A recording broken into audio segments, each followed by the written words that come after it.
Welcome to the instructor video of the Pendulum Lab. This lab can be found on the AP Physics 1 Simple Harmonic Motion webpage at www.njctl.org.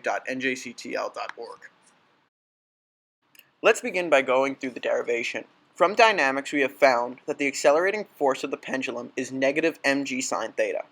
Note that when angles are small, sine theta can be written as just theta. From the definition, theta is equal to distance of the arc over length of string. Therefore, we can assume that force is about equal to negative mgx over L. Given this equation, we assume that it has the same format as F is equal to negative kx, where in this case, k is equal to mg over L.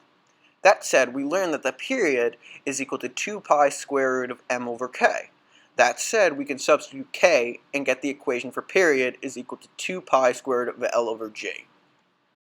In this experiment, students should set up the pendulum given the materials provided, use the timer to calculate the period of a pendulum at least 3 times, then take an average, use the meter stick to find the length of the string, and then plug the given variables into the yellow equation found on the previous slide.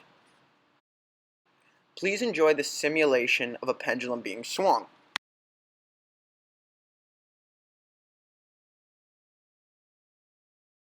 The following is an example of how data should look in the student's lab report. This is the most important slide of the presentation.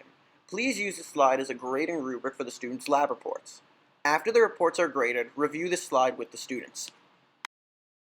Thank you for watching this instructional video. Remember to like this video and subscribe to the New Jersey Center for Teaching and Learning. Thank you and have a great day.